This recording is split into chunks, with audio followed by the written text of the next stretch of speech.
जय गुरुदेव। जय सुवाणं पभव तीर्थायराणम् अपश्चिम जय जय गुरुलगाणम्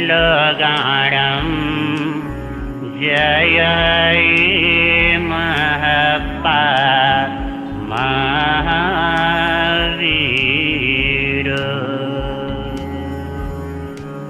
जय बोलो महावीर स्वामी की। घट घट के अंतर्यामी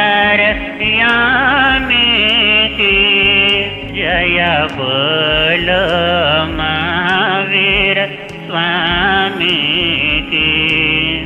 जो पाप मिटाने आया था भारत को आन जगाया था, उन त्रिशलानंदन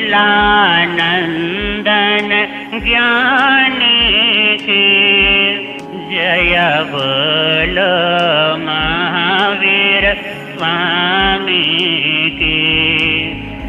हो लाख बार प्रणाम तुम्हें हे वीर प्रभु भगवान तुम्हें। करो दर्शन मुक्ति गामी की जय बोलो महावीर स्वामी की। घट घट के अंतर्यामी की जय बोलो महावीर स्वामी की। भगवान महावीर नए साल से जीवन के विकास की यात्रा प्रारंभ हुई और अनेक उतार चढ़ावों से गुजरते हुए वो 26वें जन्म में 10वें देवलोक के इंद्र के रूप में अवस्थित हुए। उसके बाद उनका सीधा जन्म कुंडलपुरी के अंदर होना है, महावीर के रूप में होना है। कैसे हुआ? चलिए 10वें देवलोक से लेकर कुंडलपुर के राजकुमार बनने तक की यात्रा में हम सभी सहयात्री बनके उनके जीवन को जानते हैं, उनके जीवन को समझते हैं। देवलोक का आयुष्य पूर्ण हुआ है। आयुष्य पूर्ण करने के बाद आषाढ़ शुक्ल षष्ठी का पावन दिन कुंडलपुरी नगरी के 2 हिस्से हैं। आधे भाग का नाम है क्षत्रिय कुंड ग्राम और आधे भाग का नाम है ब्राह्मण कुंड ग्राम। आज भगवान का जन्मोत्सव है। कुछ देर अपनी जीवा को भगवान के लिए समर्पित कर दीजिए, अपने जीवन को भगवान के लिए समर्पित कर दीजिए। अपना तन मन अपनी श्रद्धा भगवान के प्रति समर्पित कर दीजिए। कहते हैं कि आप एक कदम भगवान की तरफ चलो, वो 100 कदम आपकी तरफ चल के आ जाता है। देरी तो हमारी तरफ से ही होती है।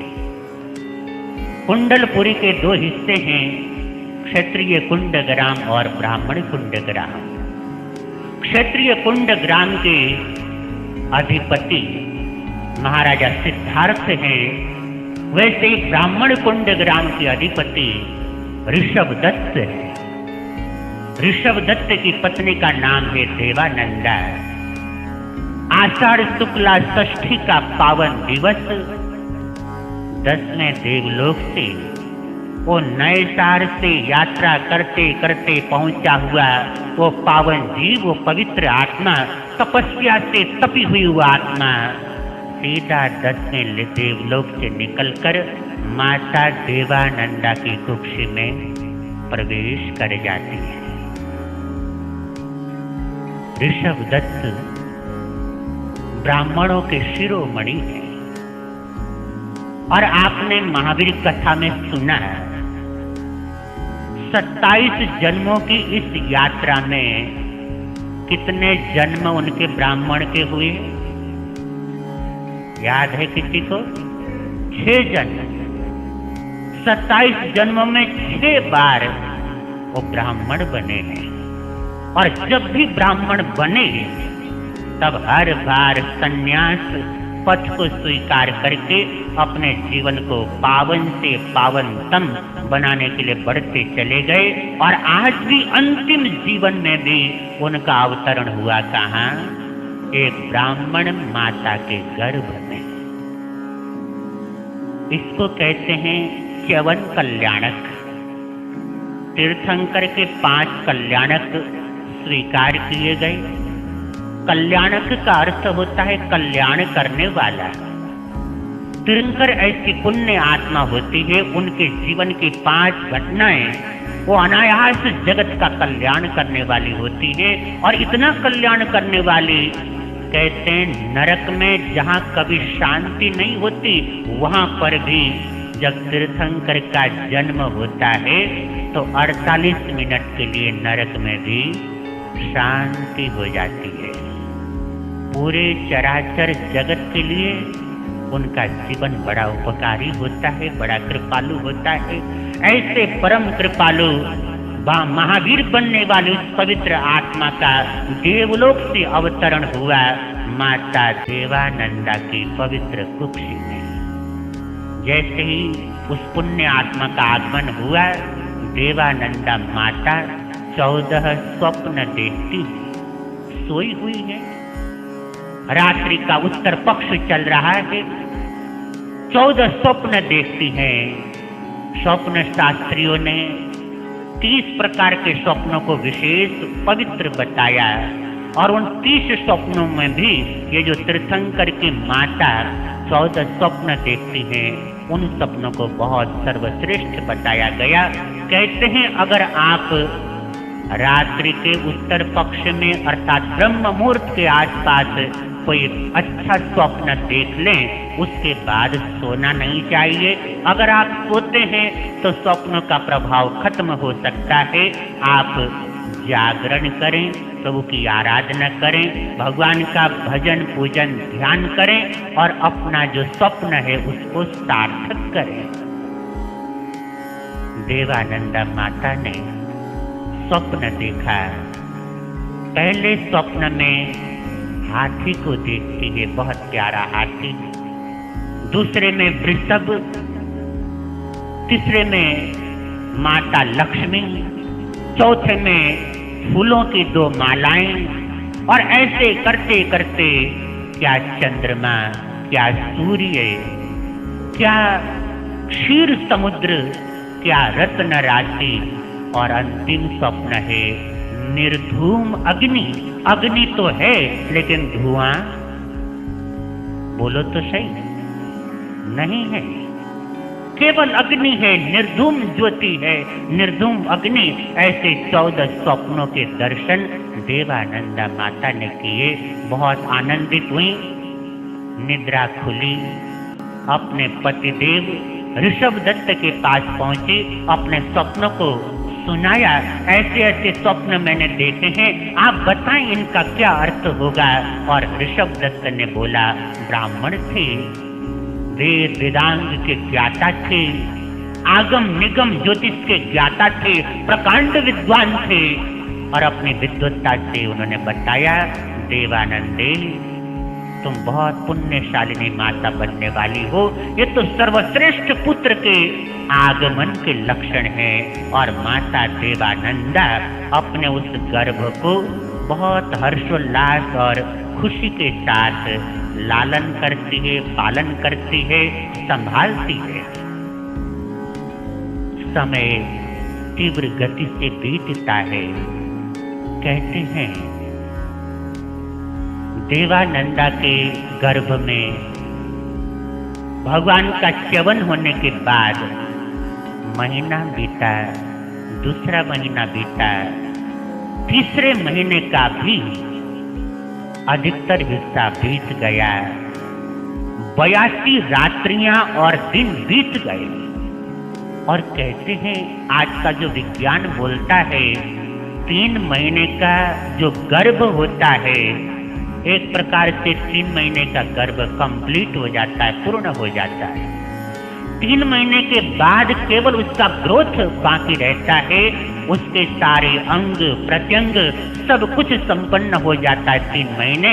और जैसे ही 3 महीने में उसकी पूर्णता हो जाती है, तभी तीसरे महीने में माता के द्वारा माता के पेट में रहा हुआ शिशु अपनी भावना प्रकट करता है। ऐसा समय आने ही वाला था। 82 दिन और रात्रि माता देवानंदा की कुक्षी में बीत गए थे। ठीक उसी समय कहते हैं सुधर्म देवलोक के स्वामी शक्रेंद्र महाराज, उनका सिंहासन डामाडोल हुआ, अपने ज्ञान का प्रयोग किया और देखा तो मालूम पड़ा हो तीर्थंकर आत्मा का जन्म तो क्षत्रिय कुल में होता है और ये अंतिम तीर्थंकर बनने वाली आत्मा ब्राह्मण कुल में। सनातन परंपरा और जैन परंपरा दोनों में थोड़ा अंतर है। यहाँ पर सनातन परंपरा 4 वर्णों में ब्राह्मण को सर्वोच्च स्थान प्रदान करती है और वहां पर वो मानते हैं कि ब्रह्मा जी के मुख से इनका जन्म हुआ है। ये सबके लिए आदरणीय है, पूजनीय है, सम्माननीय है। जैन परंपरा क्षत्रिय वर्ण को सर्वोच्च स्थान प्रदान करती है। उसका कारण है कि क्षत्रिय सबकी रक्षा करने वाला, राज्य का संचालन करने वाला क्षत्रिय वो है जो सबके सुख दुख का ध्यान रखे और सबको निराबाद मार्ग के अंदर लेकर के चले। मानने का अपना अपना ढंग है और ये मान्यता है। मैं नहीं जानता इस मान्यता में कितनी सच्चाई है, किंतु जो परंपरा से चली आ रही बात वो आप तक पहुंचा रहा हूं। शक्रेंद्र को जब यह आभास हुआ कि क्षत्रिय कुल में जिसका जन्म होना चाहिए वो ब्राह्मण कुल में है, क्या करना चाहिए? विचार करते करते निर्णय कर लिया। अपना सेनापति है हिरण्यगमेशी, उसका नाम है। नाम इसलिए पड़ गया, हिरण के समान उनके शरीर की आकृति है, हिरण के समान होने से नाम रखा हिरण्यगमेशी। अपने सेनापति को बुलाया, आदेश दिया, हिरण्यगमेशी जाओ, माता देवानंदा के गर्भ में जो आत्मा पल रही है उसे क्षत्रिय कुंड ग्राम के अधिपति सिद्धार्थ राजा, उनकी पत्नी त्रिशला, उनकी कुक्षी में स्थापित करके आओ, गर्भ का परिवर्तन करके आओ। उस जमाने में इस प्रकार के काम देवताओं के द्वारा करवाए गए। सेनापति था, अपने राजा का आदेश मानना था। गए और देवानंदा माता के गर्भ को सीधा उठा करके त्रिशला रानी के पेट में वहां पर स्थापित कर दिया। और देवानंदा को स्वप्न आता है, मैंने जो 14 स्वप्न देखे थे वो त्रिशला रानी की तरफ चले जा रहे हैं। और केवल स्वप्न ही नहीं जा रहे हैं, मेरे गर्भ का शिशु भी त्रिशला रानी की तरफ चला जा रहा है। बंधु, माता देवानंदा की वेदना क्या हुई होगी, उनका कष्ट क्या हुआ होगा, ये बताने के लिए मेरे पास कोई शब्द नहीं है।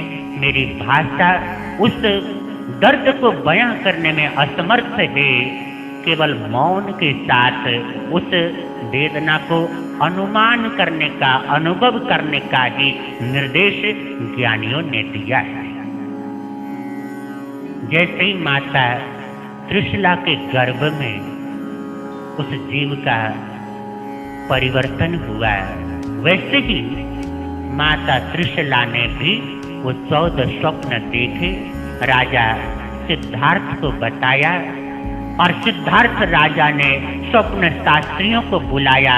सभा लगी, सबने मुक्त कंठ से स्वप्नों की प्रशंसा की और बताया आने वाले समय में आप बहुत पुण्यशाली भाग्यशाली पुत्र के पिता बनने वाले हैं। बंधु, दुनिया में ऐसा ही होता है, कहीं खुशी, कहीं गम, कहीं हंसना, कहीं रोना, कहीं उत्सव और कहीं मातम, ये दुनिया में चलते हैं। जब वो जीव देवानंदा माता के गर्भ में आया तो उनकी खुशी का पारावार नहीं था। आज वहां से वो गर्भ अनायास त्रिशला के उसमें चला गया तो देवानंदा के लिए तो अपना सब कुछ उजड़ गया और त्रिशला के लिए सब कुछ मिल गया। ये सब संयोग हैं, कर्म के अपने योग हैं। कहाँ किसके साथ कैसा कर्म संयोग बन जाए हम नहीं जान सकते। इसलिए महापुरुषों ने कहा जीवन में प्रत्येक क्षण सावधान रहो और कभी भी ऐसा ख्याल मत लाओ मन में जो बुरे कर्म का बीज तुम्हारे जीवन में बोए। हमारे विचार ही कर्मों को बोते हैं। अगर आदमी अपने मन को संभाले, अपने विचारों को संभाले तो बुरे कर्मों से बच सकता है। त्रिशला माता के कुक्षी में उस पवित्र आत्मा का आगमन हुआ और खुशियों का समय कितनी जल्दी बीत जाता है मालूम भी नहीं पड़ता। समय बीत रहा था, रोज मंगल गीत गाए जाते थे, रोज उत्सव मनाया जाता था और ऐसा करते करते एक दिन ऐसी ही सभा चल रही थी, गीत चल रहे थे, संगीत बज रहे थे, नृत्य हो रहा था। माता त्रिशला सिंहासन पर बैठी हुई थी, उनकी सुरक्षा का पूरा इंतजाम किया गया था। पास में सिद्धार्थ राजा हैं, पूरी कुंडलपुरी नगरी के अंदर खुशियां ही खुशियां हैं। ऐसे समय में अचानक माता त्रिशला बेहोश हो जाती है, बेहोश हो गई। मंगल गीत बंद हो गए, नृत्य बंद हो गया। एक आशंका सबके भीतर पैदा हुई, ये क्या हुआ? अचानक बेहोश होकर के गिर गई। क्यों बेहोश हुई? उनके गर्भ में रहा हुआ वो शिशु वो देख रहा है। क्या देखता है और शिशु क्या करता है और किसी को नहीं पता माता बेहोश क्यों हुई, लेकिन गर्भ में रहा हुआ शिशु उसको सब पता है। कहानी बात ऐसे बनती है जैसे त्रिशला माता के गर्भ में है, गर्भ जैसे जैसे बड़ा होता है उन्होंने देखा मैं अपने हाथ पांव हिलाता हूं तो माता को कष्ट होता है, उनको पीड़ा पहुंचती है। तो मैं ऐसा काम करूं कि माता को पीड़ा न पहुंचे। मैं अपने हाथ पांव संकुचित कर लेता हूं, न हाथ हिलाऊंगा न पांव हिलाऊंगा, न अपने शरीर का कोई संचालन करूंगा, चुपचाप पड़ा रहूंगा तो माता को कष्ट। तो माता अचानक बेहोश हो गई और बेहोश इसलिए हुई वो भीतर का शिशु माता को कष्ट न हो इसलिए अपने अंगों पांगों को संकोच करके शांत करके भीतर में गुमसुम से पड़े हैं। और जैसे ही माता त्रिशला को ये आशंका हुई मेरे पेट में कोई हलचल नहीं हो रही है, कोई संचालन नहीं हो रहा है, अरे मेरे पेट का शिशु कहीं, बस इतना ही सोच सके माता की ममता है और वो भीतर की पीड़ा कहीं मेरे पेट का शिशु नष्ट न हो जाए, खत्म न हो जाए, कहीं वो इधर उधर न हो जाए, कोई अनहोनी न हो जाए। इस आशंका से माता त्रिशला को इतनी पीड़ा हुई कि वहीं पर बैठी बैठी बेहोश हो गई। जल आया, छींटे आदि दिए गए। राजा सिद्धार्थ ने उनका मस्तक अपनी गोद में रखा। पंखे से हवा कर रहे हैं दासियां। सिद्धार्थ राजा पूछते हैं, त्रिशला बात क्या है? आपकी तबीयत ठीक नहीं है, क्या परेशानी है? त्रिशला की आंखों में आंसू है। नाथ, लगता है मेरा शिशु। बोला, आपका शिशु क्या? मेरे पेट में कोई, आपको पता है कि लाइट क्यों गई है? नहीं पता होगा, मैं बता देता हूं। कई बार क्या होता है ना, अगर किसी आदमी को लगातार हिचकी आ रही हो, पीछे से जाके कोई पीठ में उसको मुक्का मार दे तो अचानक हिचकी बंद हो जाती है। क्यों बंद होती है? मुक्का मारने से हिचकी का क्या संबंध है? कोई संबंध नहीं है। उस आदमी को चौंकाना है। अचानक कोई जाकर के झटका दे दे, मुक्का मार दे, कुछ भी कर ले, अचानक हमारा ध्यान इधर उधर हो जाए तो हिचकी बंद हो जाती है। ठीक वैसे ही मुझे लगता है कि आपका ध्यान कहीं इधर उधर जा रहा था, अचानक लाइट चली गई, वो मुक्का आपके पीठ में मारा और आपकी हिचकी क्या कर गई? बंद हो गई। अब इधर मेरे पास ही रही। जब यहाँ पर आए हैं तो मेरे पास रहने के लिए आए हैं। मेरे पास भी क्यों? भगवान के पास भगवान की कथा चल रही है। और माता त्रिशला की आंखों में आंसू हैं। सिद्धार्थ राजा आंसुओं को पूछते हैं, बोले ऐसी अनहोने की बात न सोचो, परमात्मा पर भरोसा रखो, सब अच्छा होगा। बोला, क्या अच्छा होगा? मैं देख रही हूं मेरे पेट में कोई हलचल नहीं, न हिलना न डुलना, बिल्कुल निश्चय से ऐसा लगता है जैसे मेरे पेट का शिशु है ही नहीं। और पेट में रहा हुआ शिशु जब उसने इस दृश्य को देखा, अपने अंतर ज्ञान से, अंतर चक्षु से बोले, ओहो हो, ये तो काम ही उल्टा हो गया। मैं चला था मां को सुख देने और हुआ। कई बार ऐसा होता है, हम अच्छा करने के लिए चलते हैं और हो जाता है सामने वाले के लिए उल्टा। कई बार होता है ना, आप मजाक मजाक में कोई बात कहते हो, सामने वाला बुरा मान जाता है और वहीं पर लड़ाई झगड़ा हो जाता है। हमारा उद्देश्य नहीं होता सामने वाले को हर्ट करना, कष्ट देना, पर कई बार हम तो एक अच्छे लक्ष्य को लेकर के काम करते हैं, सामने वाला उस बात को समझ नहीं पाता, तो इसी को कहते हैं अर्थ का अनर्थ हो जाना।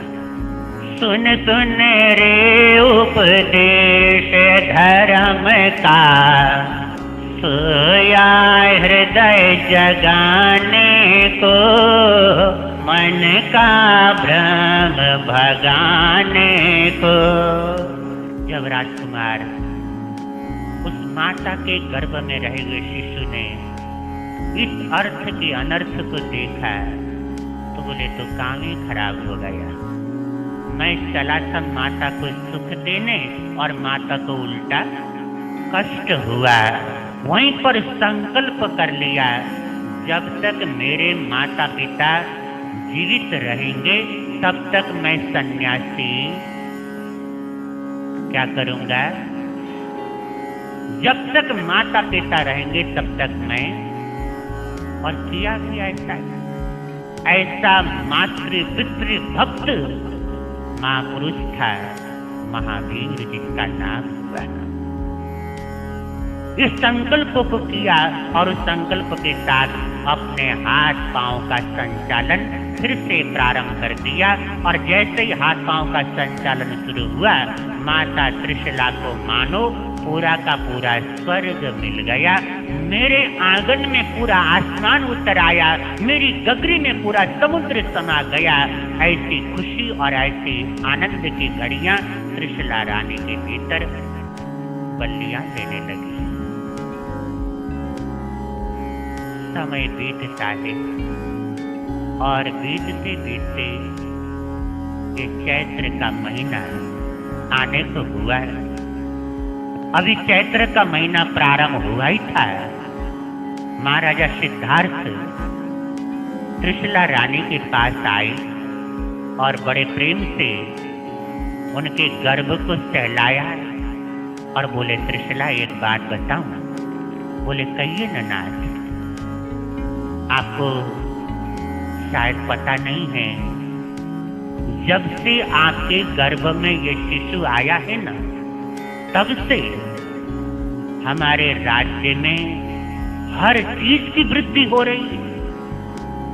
मेरा राज्य विस्तार अपने आप होता जाता है, सेना की बढ़ोतरी हो रही है, खजाने में धन बढ़ता जा रहा है और मैं देख रहा हूँ हमारे राज परिवार में सुख शांति प्रेम प्यार जब से ये जीव आया है तब से बढ़ता जा रहा है, बढ़ता जा रहा है, हमेशा बढ़ता ही जा रहा है।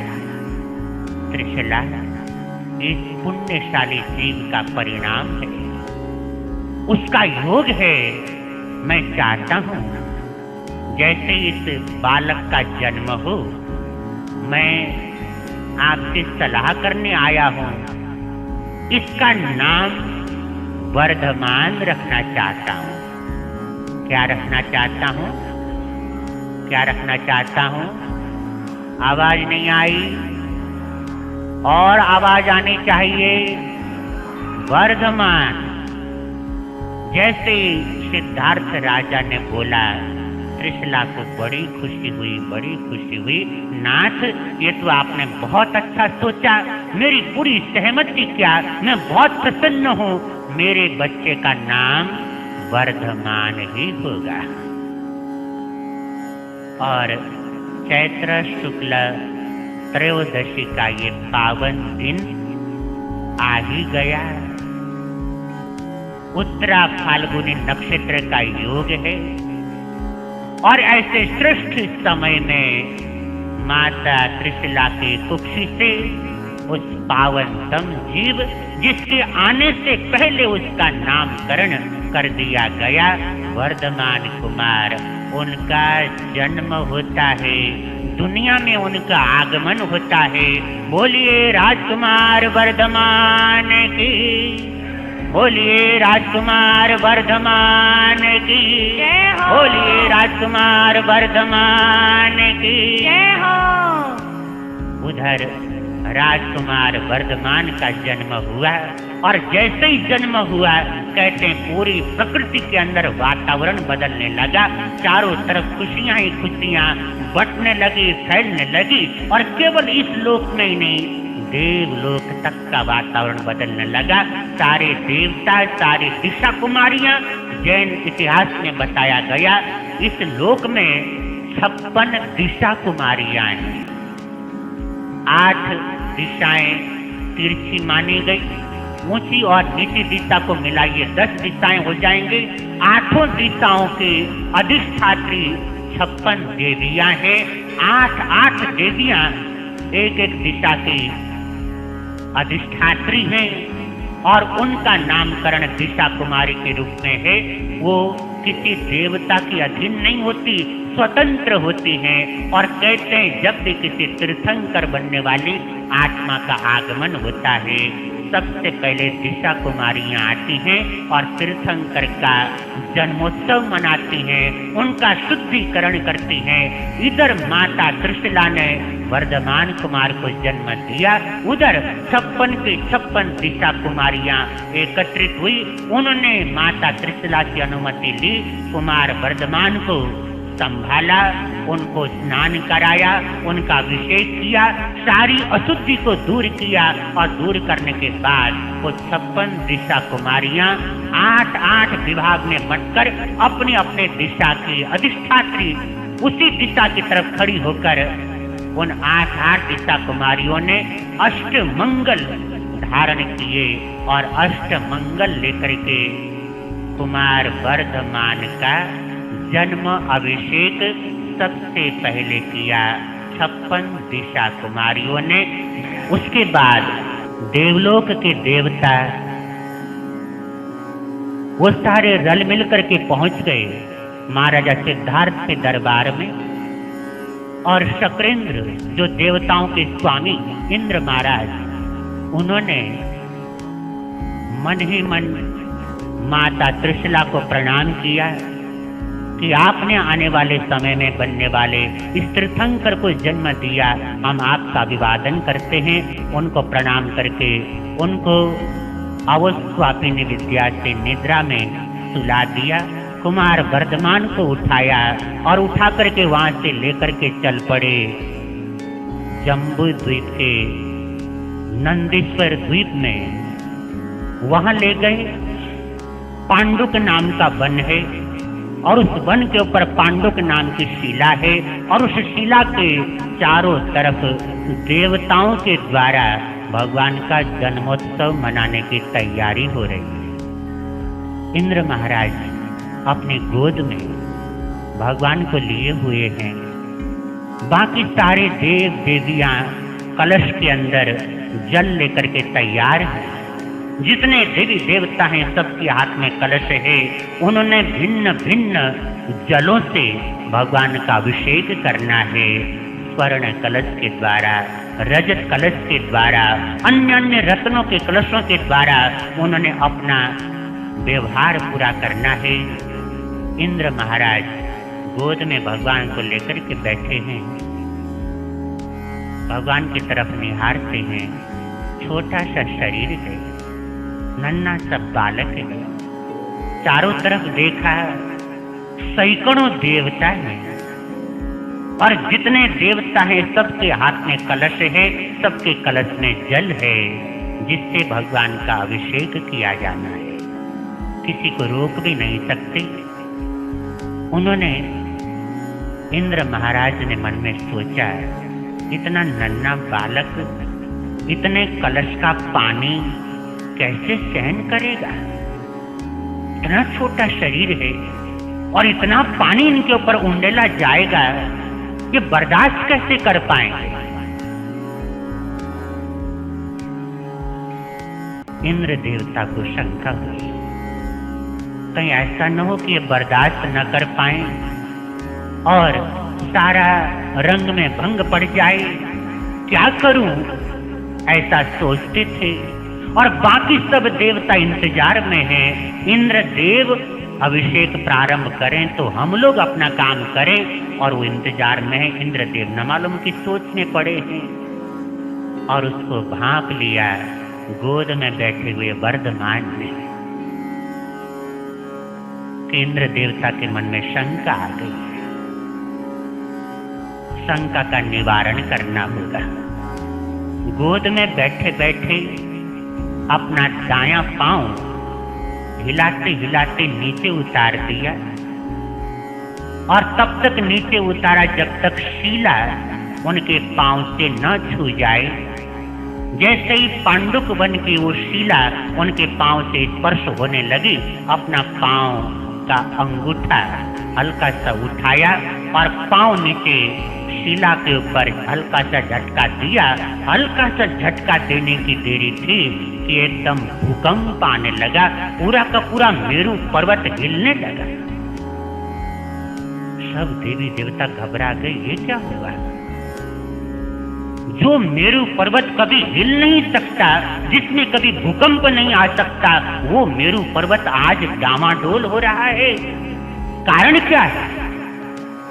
एकदम से इंद्रदेव चौकन्न हुए, अपने ज्ञान का उपयोग किया, समझ गए ये तो भगवान की करामात है। बोले, जो मेरू पर्वत बड़े से बड़े भूकंप से नहीं हिल सकता, वो मेरू पर्वत एक नवजात शिशु के पाद प्रहार से डामाडोल हो गया। तीर्थंकर की ताकत का कोई पारावार नहीं। कहते हैं तीर्थंकर बनने वाले उस आत्मा में, उनके शरीर में इतनी ताकत होती है कि हजारों इंद्र मिलकर के उनकी छोटी उंगली को नीचे खींचना चाहें तो उंगली में लटक जाएंगे, कोई खींच नहीं पाएगा।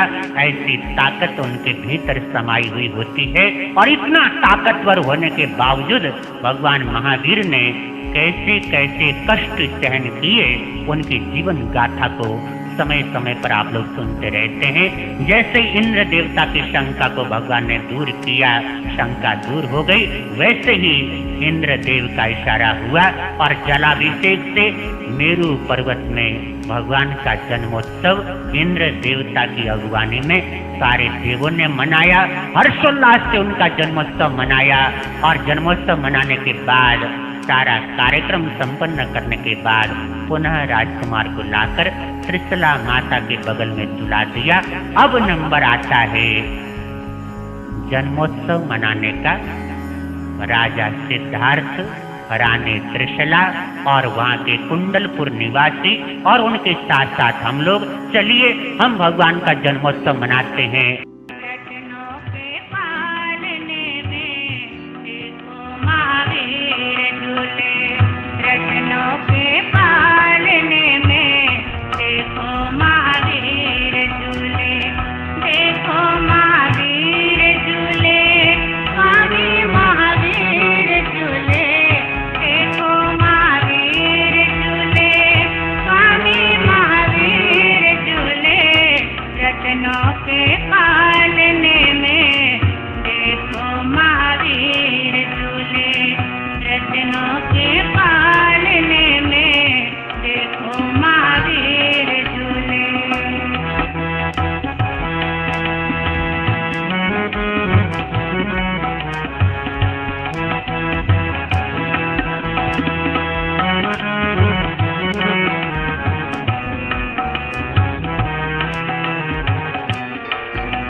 जागी जन जन में ज्योति जागी महिमा विचारो रे ओ प्रभु की महिमा विचारो रे सदा जय जय पुकारो रे महावीर स्वामी के सदा जय जय पुकारो रे महावीर स्वामी के जय जय महावीर प्रभु जय जय जय जय जय महावीर प्रभु जय जय जय